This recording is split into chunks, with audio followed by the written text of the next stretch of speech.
Hello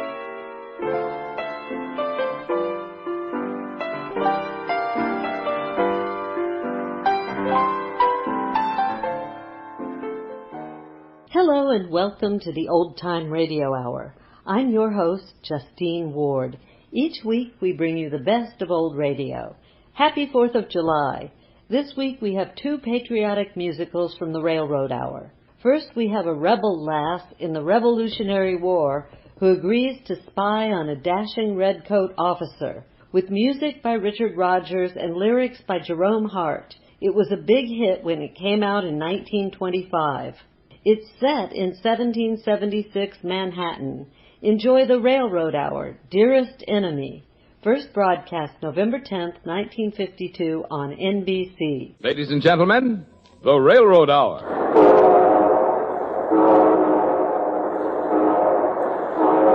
And here comes our star-studded show train.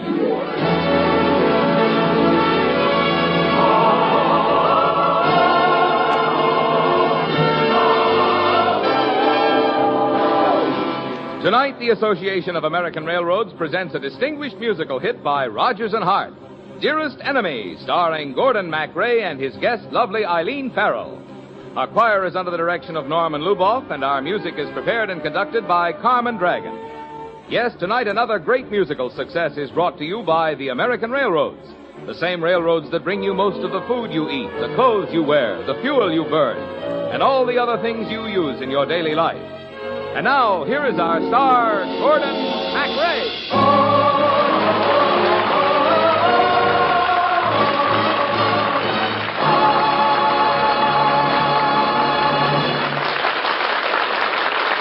Thank you, Marvin Miller, and good evening, ladies and gentlemen.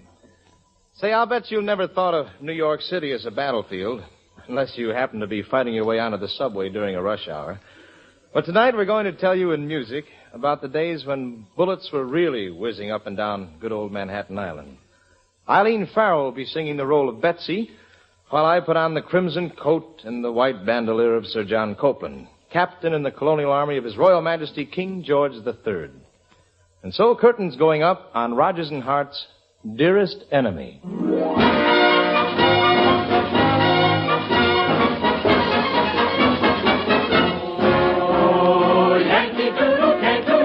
Riding on a pony, he stuck a feather in his cap and called it macaroni.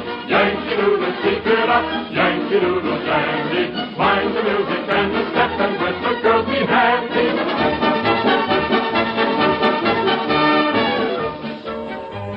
But in 1776, it was treason to be a Yankee Doodle, and our regiments of British redcoats were getting ready to teach George Washington a lesson and make the Yankees pay the taxes on their tea. We British had a plan, a very clever plan. And the rebels in New York City were mightily worried by the British gunboats anchored in the Hudson River. Betsy, I'm afraid. We should have gone to Philadelphia with Uncle Joseph. Run off from the redcoats like a flock of scared geese. That's no way to win a war. But we aren't soldiers, Betsy. We're women. Well, women can fight if they have to. Why, if the British land here in New York, should we leave our house for them? Let them move into Murray Hill bag and baggage without a fight? Not on your life. Listen. It's the gunboats on the river. The British must be landing. Oh, dear. Well, we'll fix them. What can we do, Betsy? Two helpless women against the whole British Army? Jane, you take Uncle Joe's fastest horse and ride up to General Washington's headquarters. Yes. And tell him the redcoats are landing in Manhattan. But what will you do, Betsy? I'm going to sit here on the front porch with Grandpa's musket, and the first redcoat that sets foot on our geraniums, I'm going to shoot him dead. Well, get your musket polished. Here they come. Cheerio, little mother of mine. Don't be weary over the sea and the homeland. Anything I am happy to do for the king, for the country, and you. Cheerio, I will hold you again with your weary old little head on my shoulder. Soon the wind will blow homeward, oh, so cheerio, cheerio. Cheerio, little mother of mine. Don't be weary over the sea and the homeland. Anything anything I'm happy to do. For the king, for the country and you. Cheerio, I will hold you again with your weary, weary old little head on my shoulder. Soon the wind will blow homeward, oh, so cheerio, cheerio.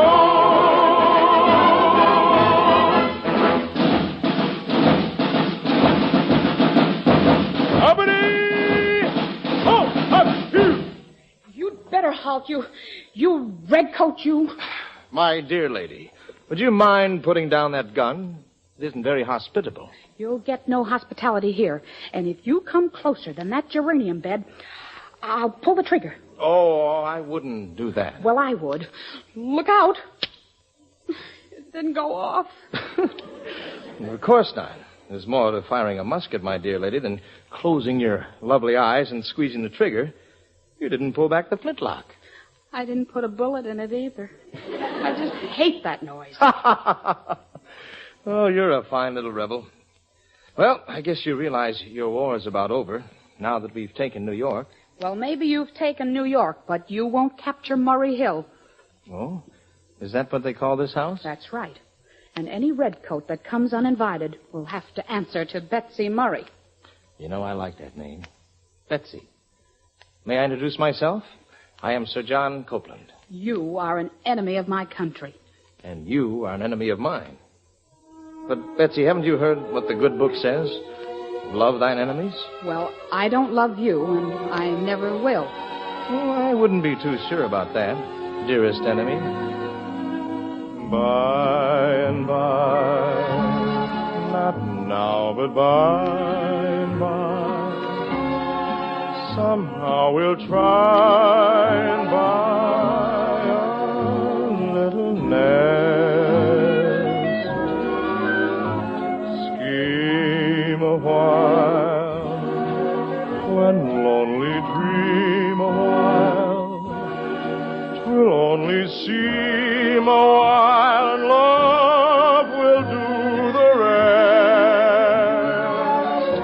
Our happy days will come, though slight delays will come. The bright sun's rays will come from out the sky.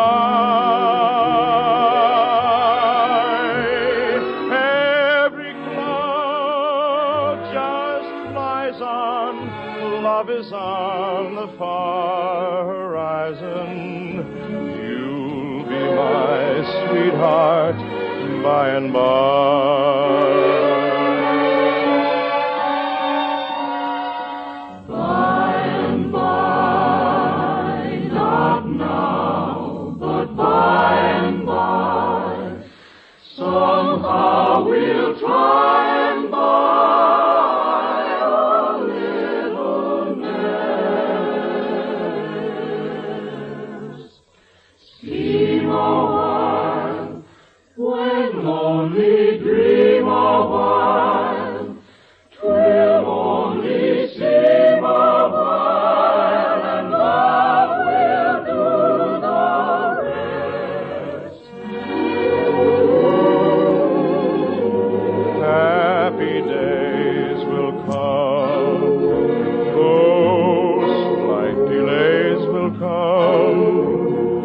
The bright sun's rays will come from out the sky.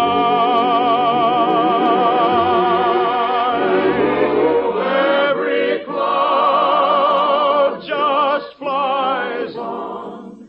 Love is on the far horizon. You'll be my sweetheart by and by.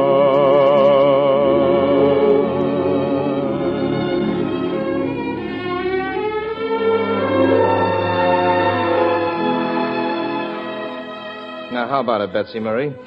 Will you do a friendly enemy a favor? My commander needs your mansion for his headquarters. You go tell your general that redcoats are not welcome at Murray Hill. Well, as you wish, Miss Betsy. We'll find other quarters. Never let it be said that a British officer forced his presence on a beautiful lady. Betsy. Jane, did you see General Washington? Yes.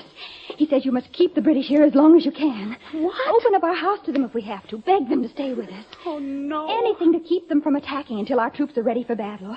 General Washington says it's frightfully important. Oh, Jane, I just sent them away. You didn't. Well, I'll simply have to get them to come back. Oh, Captain, Sir John. Yes, Miss Murray? I've got to talk with you. Well, what do you want? You wanted to use Murray Hill for your headquarters? You made it quite clear that we're not welcome. Well, you want to know the funniest thing? I've changed my mind. I know a merry place far from intrusion. It's just the very place for your seclusion. There you can while away days as you smile away. It's not a mile away, but it's new to you. Here in my arms, it's adorable. It's deplorable that you were never there. When little lips are so kissable, it's permissible for me to ask my share. Next to my heart, it is ever so lonely.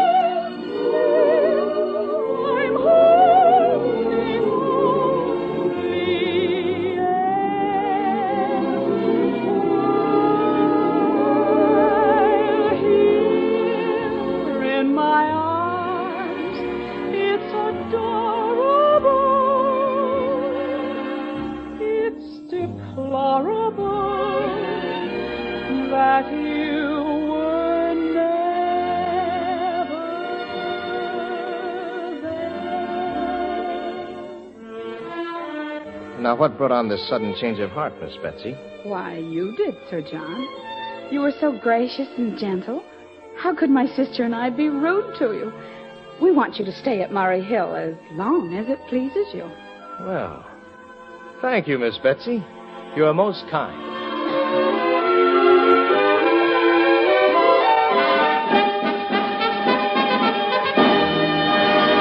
General Howe, Captain Copeland reporting, sir. At your ease, Sir John. I've arranged to establish our headquarters, sir, at the mansion on Murray Hill. What? Intelligence advises me the Murrays are fantastic rebels. Oh, they were, General. But, well, Miss Betsy was unable to resist me. Sir John, I think you're improperly vain about your persuasions with women. One kiss doesn't turn a rebel into a Tory. That, sir, depends upon the kiss.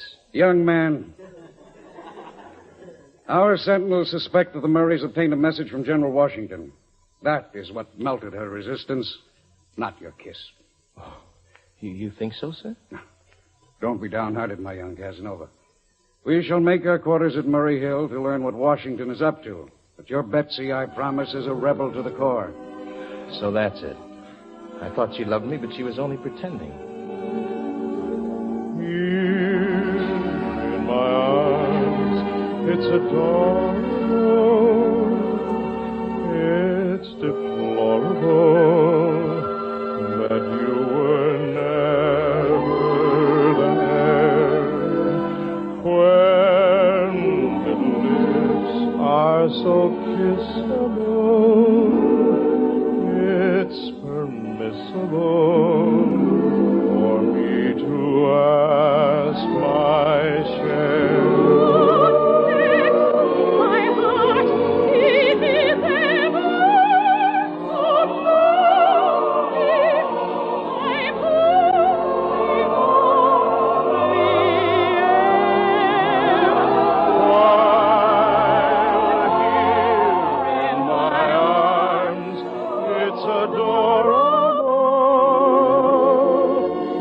it's deplorable that you were never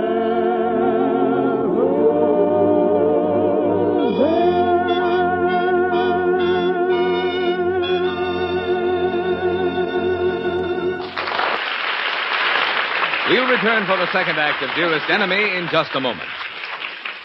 Now that the excitement of the political campaign has subsided into history, one of the most significant results of the election stands out clearly. No matter how forcefully Americans feel about their candidates before Election Day, they stand united after the results are in.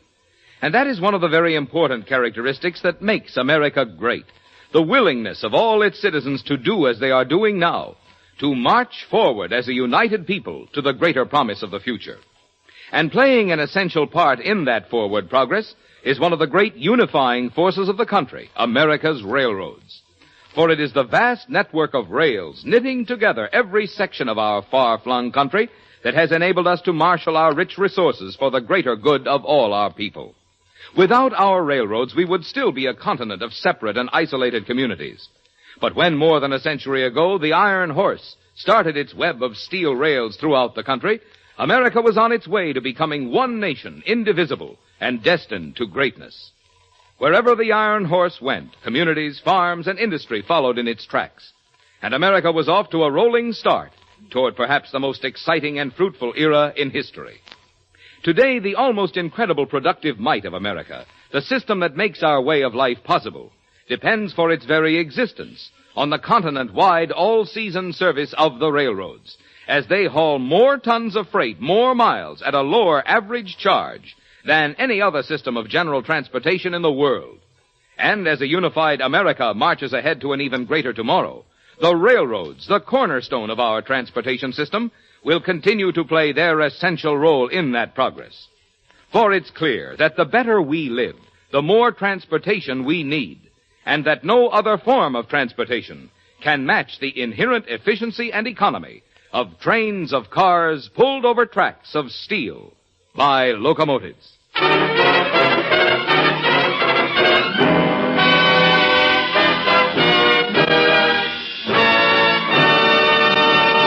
Now here is Act Two of the Lawrence and Lee version of Rodgers and Hart's Dearest Enemy, starring Gordon MacRae and his guest star Eileen Farrell.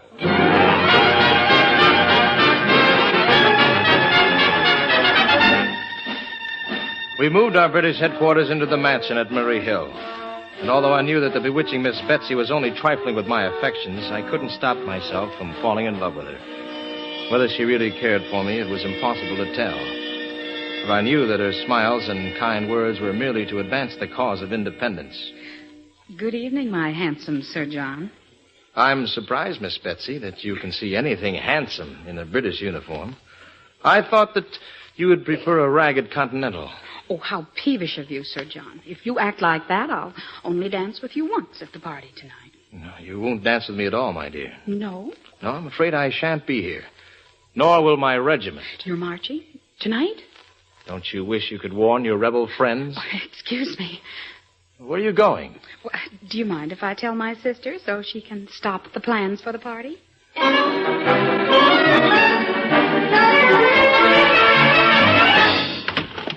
Jane. What is it, Betsy? Sir John just told me. The Redcoats are attacking tonight. Oh, then we must warn General Washington. What's the signal? A lantern in the north window of our garret. The general said to let it shine for the count of 10, then put it out sharply.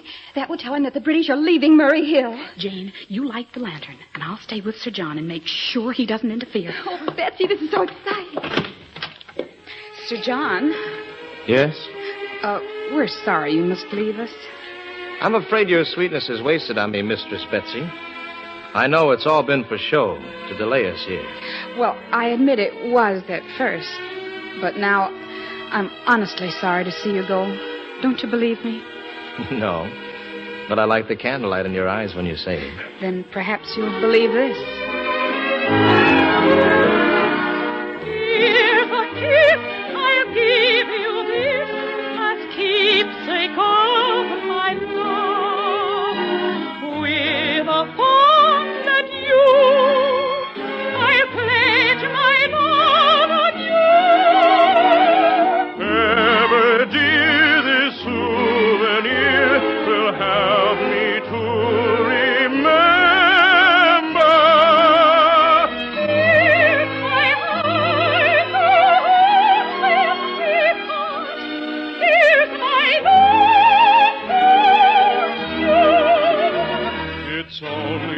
hail and farewell. Brief our meeting, moment fleeting, but memories of love will wear well. When you start your sad departure, in our heart our regrets will bear well.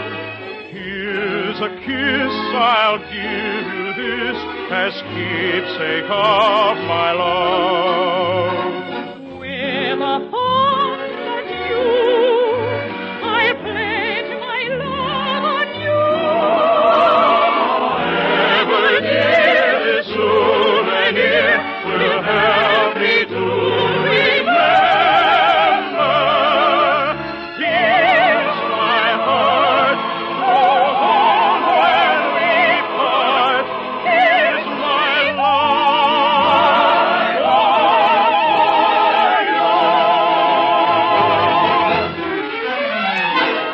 Look, that light against the trees. Oh, it must be the moon. It's a lantern in the garret window. Oh, no. It's a signal. Please, Sir John. That's how we put out signals to you rebel generals. No, you sent the signal. I sent it? 10 seconds of lantern light from our north window and then darkness. That's what we agreed upon to tell General Washington your troops were advancing. Your bullet, Sir John, was perfectly timed. Oh, that charming song of farewell. That was just to keep me from seeing the lantern. No, I really am sorry to have you leave. Save your lies, you little turncoat.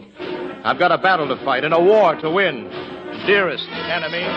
Sir John, will I see you again? John! John!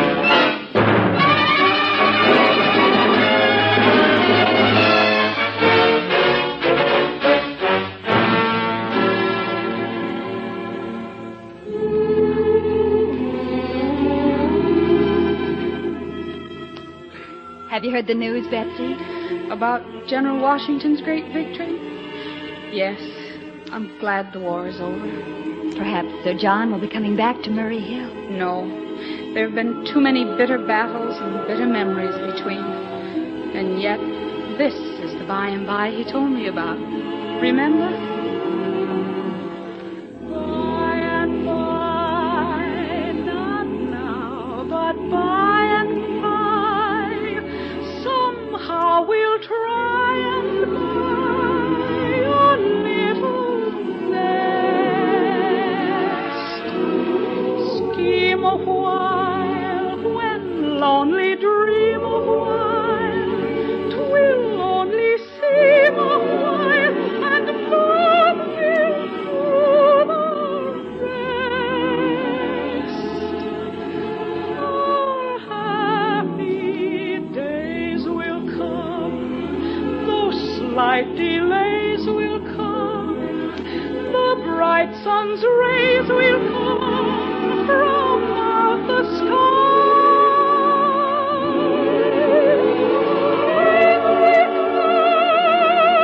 Just rise on, love is on the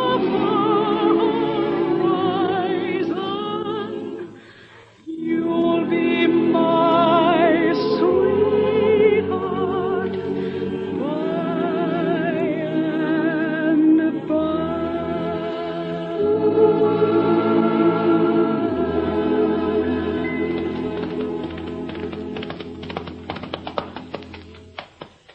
Betsy, well, there's an officer on horseback stopping at our door. Is it?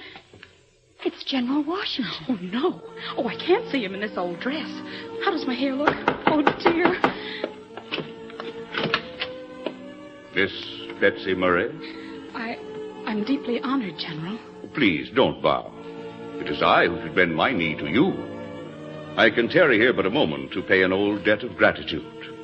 For without your brave signal lantern, I couldn't have known of General Howe's surprise attack, and this happy day of victory might never have come. You do me too great an honor, General Washington. It seems your heart is heavy when it should swell with pride. Why, Miss Betsy? Tell me, General, is it treason to love an enemy? Our enemies of yesterday have become our friends of today. By any chance, dear General, do you know of a British officer named Sir John Copeland? I knew of a knighted British captain of that name. He wasn't killed. No, little patriot. Do you know there are surprises generals like to present other than medals? Listen. In my arms, it's adorable. It's deplorable that you were never there. Oh, Sir John. The war is over, Betsy. But I have one more command. To arms, dearest enemy. To arms. All in. My heart, it is ever so lonely. I'm holding on.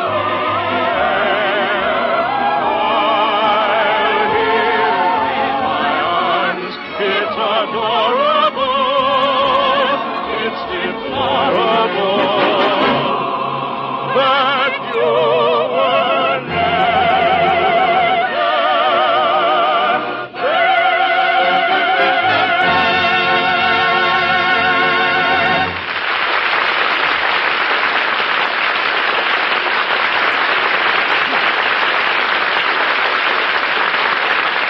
Thank you, ladies and gentlemen.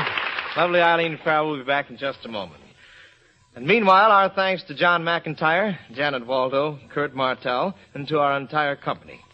Dearest Enemy, with music by Richard Rodgers and book and lyrics by Herbert Fields and Lawrence Hart, was dramatized for the Railroad Hour by Lawrence and Lee. The Railroad Hour is brought to you each week at this same time by the American Railroads. Marvin?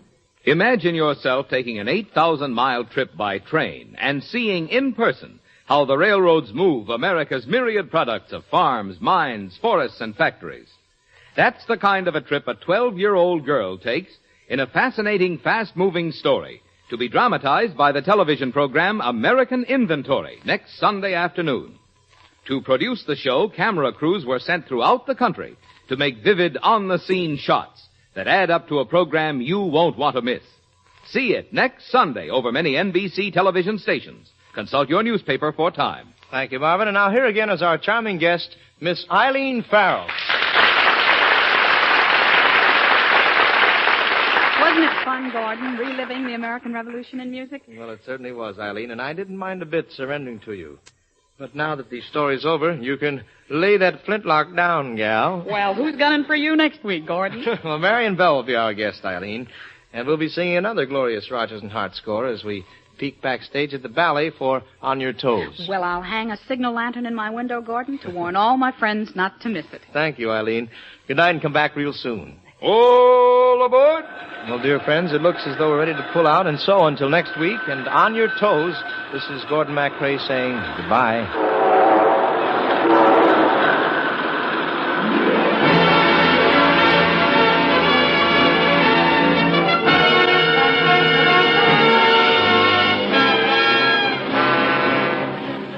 Dearest Enemy was presented by special arrangement with the Thames Whitmark Music Library. Gordon MacRae appeared through the courtesy of Warner Brothers, producers of The Miracle of Fatima. Our choir was under the direction of Norman Luboff, and our music was prepared and conducted by Carmen Dragon. Until next week, this is Marvin Miller saying good night for the American Railroads. Now stay tuned for your Monday night of music on NBC.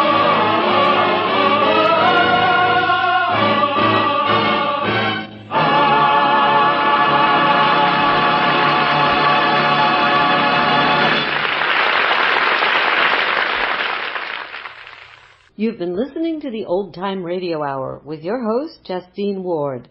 Next, we have a musical adaptation of Edward Everett Hale's 1863 short story about a man who turns his back on his country. The music is traditional and patriotic, perfect for our 4th of July celebration. This is the Railroad Hour, The Man Without a Country.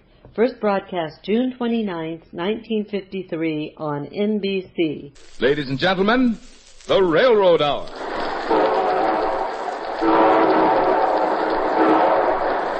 And here comes our star-studded show train.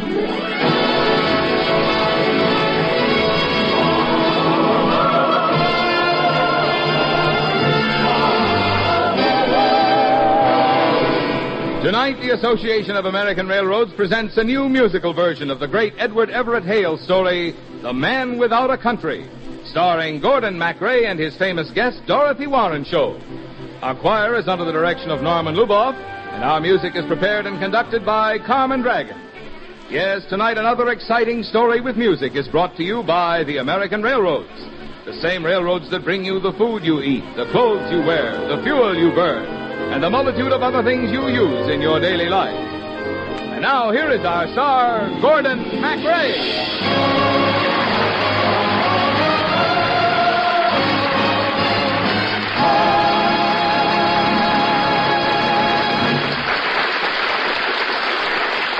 Thank you, Marvin, and good evening, ladies and gentlemen. For an Independence Day special, Dorothy Warrenshow and I bring you our musical impression of Edward Everett Hale's famous story, The Man Without a Country.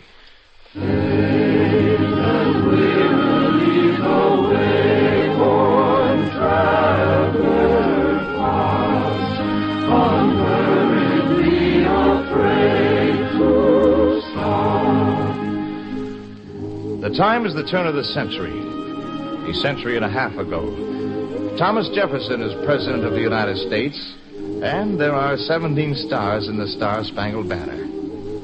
Our story begins in New Orleans, Louisiana. There's a party going on at the home of the territorial governor. All right, everybody, choose your partners. Skip, skip, skip to Maloo, skip, skip, skip to Maloo, skip, skip, skip to Maloo, skip to Maloo, my darling. Skip, skip, skip. My dear lady, will you be my partner? I beg your pardon, sir. I don't even know you. Do you think of a better way to get acquainted? Corner swing. Skip to Maloo, Corner swing. skip to Maloo, Balance off. skip to Maloo, skip to Maloo, my darling. Back to your partners. Skip to Maloo, Back to your partners. skip to Maloo, All promenade. skip to Maloo, skip to Maloo, my darling.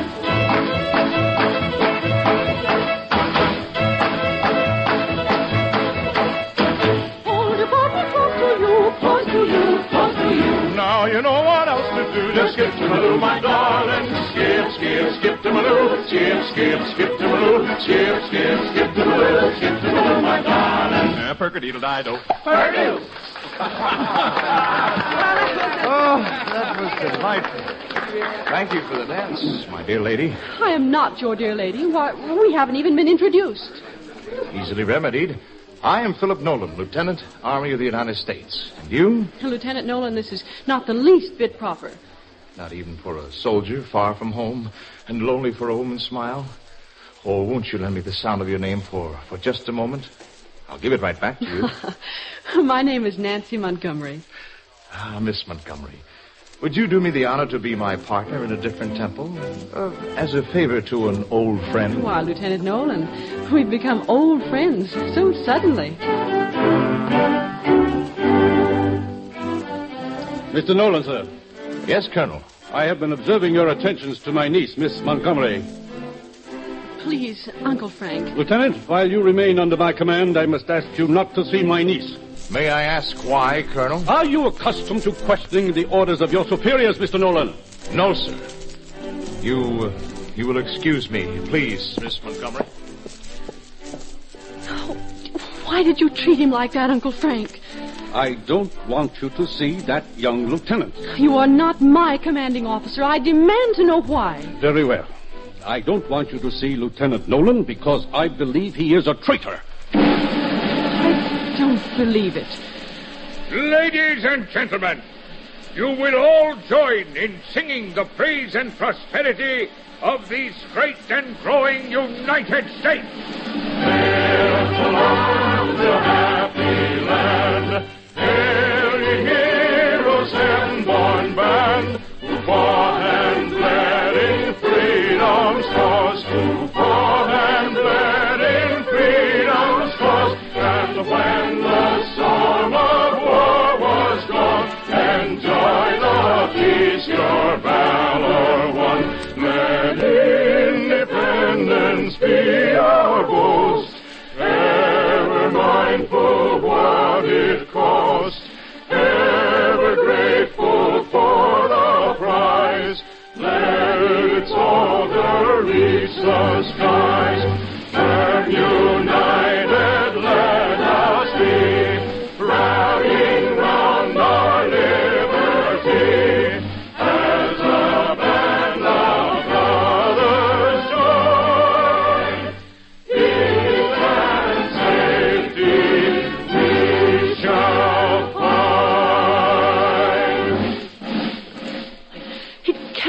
true.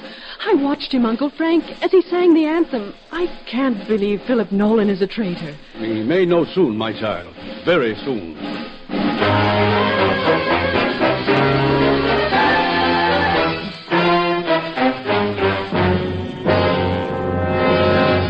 Why am I called before this court-martial? Lieutenant Nolan, are you acquainted with a Louisiana landholder named Aaron Burr? Is it a crime to be a friend of the Vice President of the United States, sir? Ex-Vice President. Aaron Burr is now under arrest for treason against these United States. What? You have been very close to Aaron Burr, perhaps even a partner in his conspiracy. Conspiracy? To seize Louisiana and secede from the United States, to make a new empire, with Burr as king or emperor. These are the lies of his enemies, sir. General Burr fought for independence. He has served the nation well.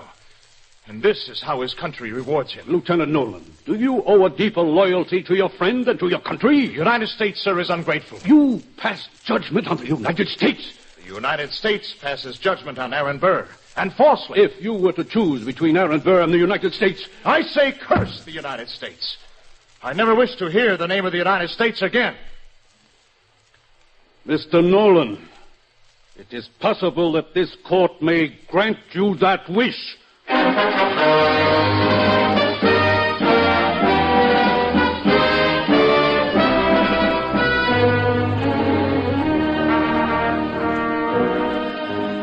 Uncle, what will happen to him? Put him out of your thoughts, Nancy. Oh, he's not to die. Tell me he's not been sentenced to die. Lieutenant Philip Nolan passed his own sentence on himself. I don't think you will ever see him again.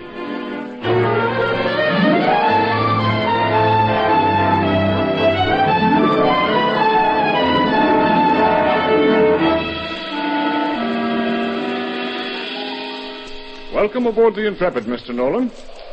Thank you, Captain. There seems to have been some mistake in the issuing of my uniform. These buttons are plain. They don't have the seal of the United States, sir. It was our impression, Mr. Nolan, that you did not wish to be reminded of that country. Oh, now, really, sir.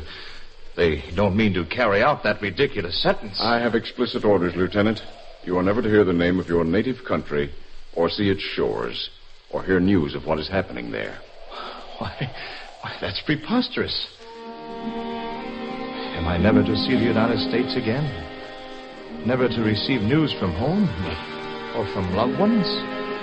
I'm lonesome since I crossed the hill and o'er the moor and valley. Merrily the way one traveler darting, weary, while his horse is steering.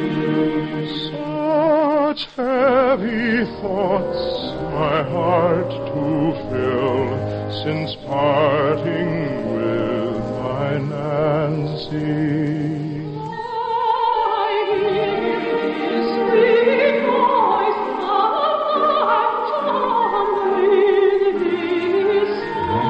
Nancy, but now I'm bound to sail the seas. May heaven's favor find me.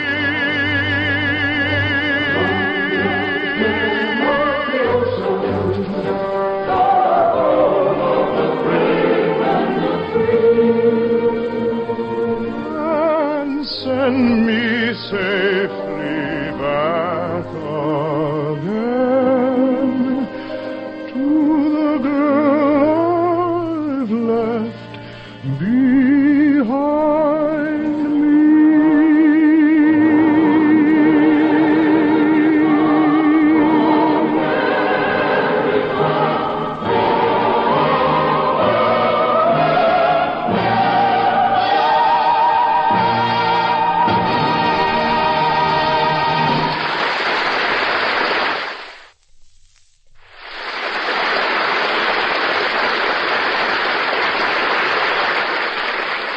We'll return in just a moment to Act Two of The Man Without a Country. Perhaps you've heard it said, you don't make milk by stinting on the feed. Well, this familiar old saying applies to business as well as to farming. For you must continuously feed investment into plant and equipment in order for a business to grow and to improve its products and services. And this applies especially to regulated industries like the railroads, as was pointed out by Secretary of Commerce Sinclair Weeks, who said in an address recently, and I quote, "If the regulated industries are to render their full services to the nation, it is my judgment that the regulatory bodies must allow earnings adequate to attract and support the equity capital they can use effectively for economies, improvement, and growth," end of quote. Important as investments are in making possible better railroad service to the nation, the railroads, in short, have not found it possible to attract all the equity capital they could use effectively to this end. The reason is their generally low earnings, which for more than 30 years have averaged less than 4% on their net investment. Nevertheless, by drawing heavily on their reserves and by sharply increasing their obligations for the purchase of equipment on the installment plan, the railroads have put into service since the end of World War II more than 500,000 freight cars and almost 18,000 new diesel-electric locomotive units. For these and many other improvements, they have spent more than $8 billion in the post-war years. Yes, great things have been done by our American railroads, and greater things are yet to be done, if only there is opportunity to earn the rewards of inventiveness and the courage it takes to risk great sums for future improvements. This means allowing the railroads a chance to realize adequate earnings. For as Secretary Weeks reminds us, you don't make milk by stinting on the feed.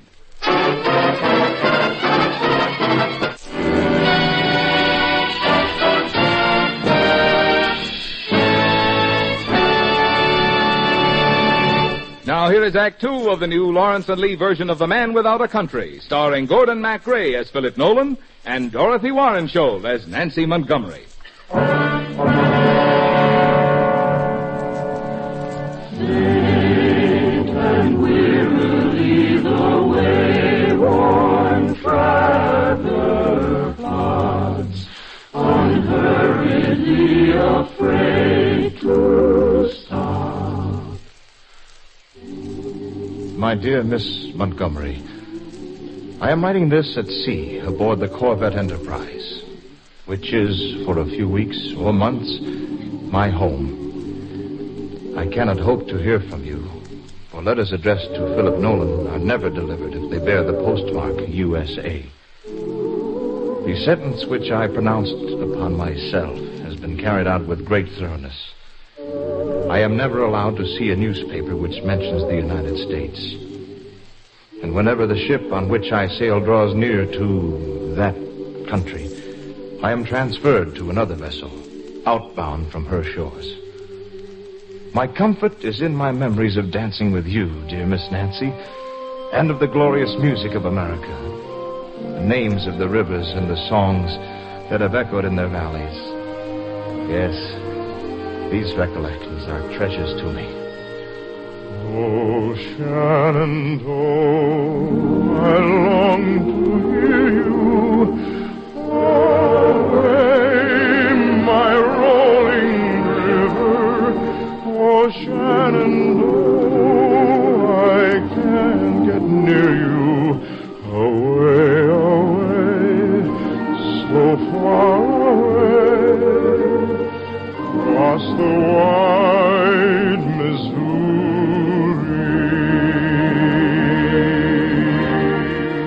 Oh, Shenandoah, I love your daughter. Away, my rolling river. She lives across the stormy water. Away, away, I'm bound away, across the wide Missouri,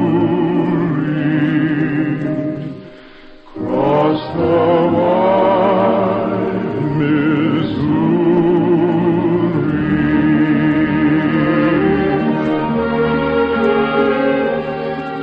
Oh, dear God, how long can a plant live with no earth to hold its roots?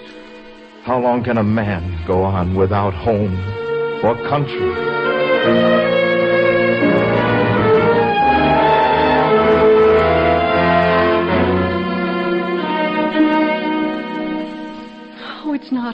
Uncle Frank. The punishment is too great. The sentence was his own wish. Oh, because of one thoughtless statement, must poor Lieutenant Nolan spend all his life a man without a country? Why does it matter so much to you, Nancy? Oh, I may have loved him once. I know I could have loved him. But I care for Philip Nolan because he is a human being wandering back and forth across the oceans of the world with never a port to call home. Faint and wearily the wayward traveler plods, unhurriedly afraid to stop, wandering dreamily and sad on the of the mazes toward the mountain's top, darling, feeling as his horse is steering, courageous appearing as if nigh to draw. Oh, briskly then the wayward traveler threads the mazes toward the mountain's top. Oh, isn't there something you can do, Uncle Frank? Appeal for mercy? I've done what I can, Nancy. But the world seems to have forgotten about Philip Nolan.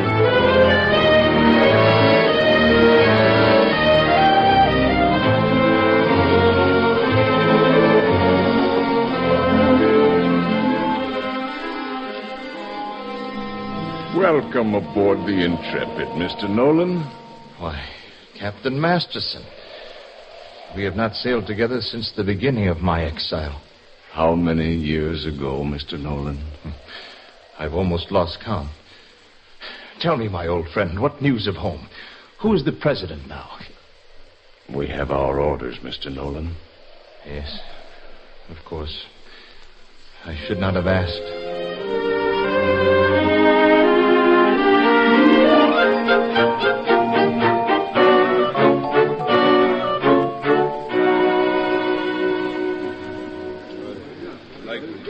Please, Mr. Nolan, we'd like to have you read us some more. Yes, please do, Nolan. Yes, Nolan.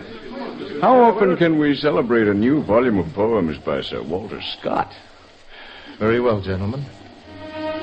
The Lay of the Last Minstrel, Canto 5. Breathes there a man with soul so dead, who never to himself has said, "This is my own, my native land,"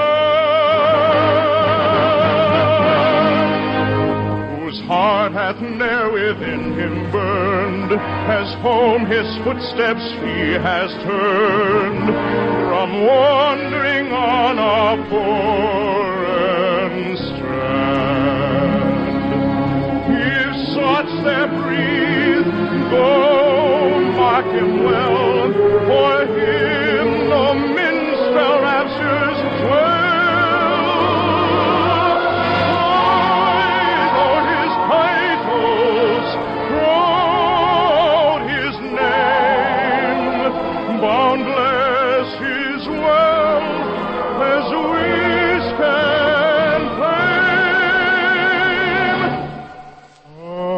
Yet shall he forfeit very known, and doubly dying shall go down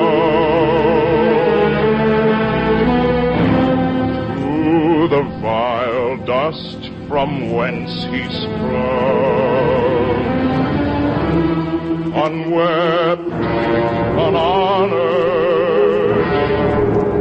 and unsung.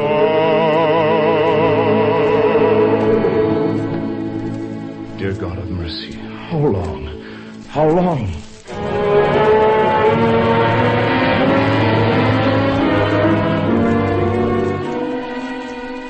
I hope you don't mind my sending ashore for you, ma'am.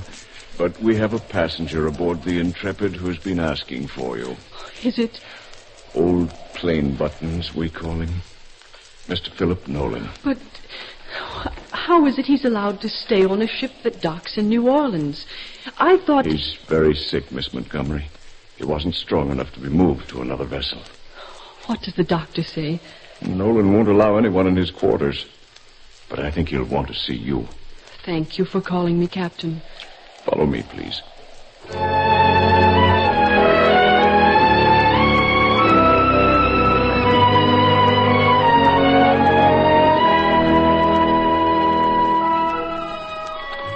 Who's that? Who's there? I'll wait outside. Who's there? The light's so dim, I can't see. Don't you remember me, Philip Nolan? The face. The voice. Is it really Nancy Montgomery? Oh, lie back, Philip. Rest. Oh, Nancy.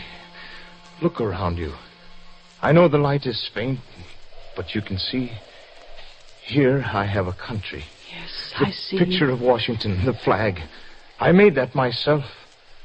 The map I drew. It's rather good, don't you think? I'll go get a doctor. No. I want to be alone with you, Nancy. I want you to tell me something of home. Surely it can do no harm now. What do you want to know, Philip? There are 34 stars in the flag. What are the names of the new ones? The last I know is Ohio. Missouri, Illinois, Iowa, Wisconsin. Texas. What's happened to the Texas country? Yes, it's one of the stars in the flag.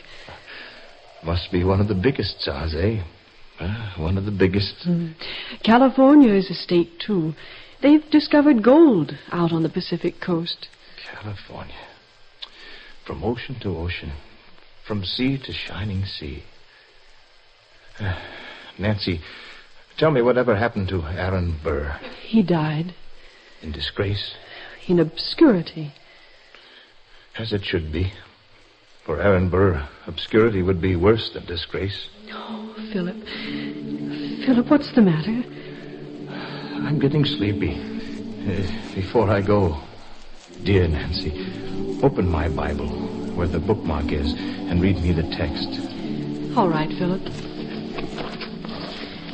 They desire a country, even a heavenly one, wherefore God is not ashamed to be called their God, for he hath prepared for them a city. Ask them to bury me at sea. Oh, Philip. It has been my home, and I love it. But let them put up a stone in my memory here in New Orleans, so that my disgrace may not be more than I ought to bear. What shall it say, Philip? Let it read, in memory of Philip Nolan. He loved his country as no other man has loved her. But no man deserved less at her hands. Sing to me, Nancy. Sing to me of home.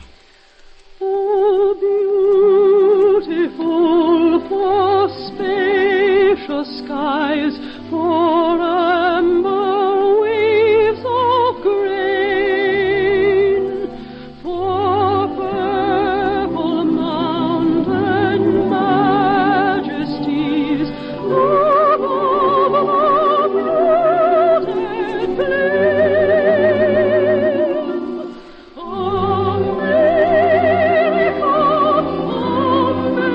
America, God shed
Thank you, ladies and gentlemen. Thank you very much. Lovely Dorothy Warrensholl will be back in just one moment. And meanwhile, our thanks to Herb Butterfield and Fred Shields and to our entire company. Man Without a Country, based on the Edward Everett Hale story, was written for the Railroad Hour by Lawrence and Lee. The Railroad Hour is brought to you each week at this same time by the American Railroads. Marvin? Next Saturday, we in the United States will celebrate the 177th anniversary of our nation's independence. And on Wednesday, Canada, our good neighbor to the north, will also celebrate the anniversary of her founding as a self-governing nation. The friendliness and solidarity that exist between these two nations are demonstrated in many ways. But one good example of this is the way in which the railroads of Canada and the United States work together through mutual and cooperative agreements, making possible a continent-wide flow of raw materials and finished products. The exchange of ideas, raw materials, and finished products thus made possible is an outstanding example of international cooperation. Thank you, Marvin. Wasn't it exciting, Gordon, to relive the adventures of Philip Nolan? Well, it certainly was. And by the way, next week, Dorothy, we're going to tell the story of one of the world's best-loved poets, Robert Louis Stevenson. And here's one of the songs we'll all be singing. Songs my mother taught you. Oh, I love that one. Robert Louis Stevenson wrote the words for many of the songs of our childhood. He called them his penny whistle poems. And that's the title of next week's story, Dorothy. Penny Whistle. And who do you think's going to play RLS? Why, a G McR? Mm-hmm. So right. See you next week, Dorothy. Good night, Gordon. All aboard! Well, dear friends, it looks as though we're ready to pull out, and so until next week, and the world premiere of Penny Whistle, on behalf of the other members of the cast and of the American Railroads, this is your friend Gordon MacRae saying good night.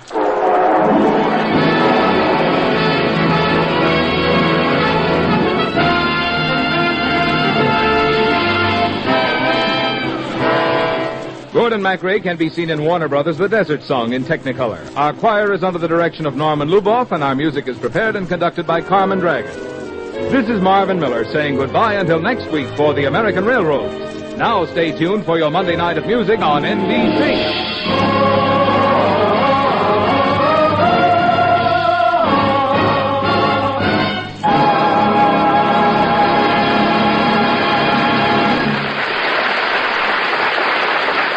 The Old Time Radio Hour broadcasts weekly over the World Wide Web with over 500,000 downloads. You can subscribe at no charge through Apple Podcasts, Podbean, or RSS. Thank you for listening. We hope you can join us again next week for another hour of classic radio entertainment. Until then, this is your host, Justine Ward, saying so long for a while.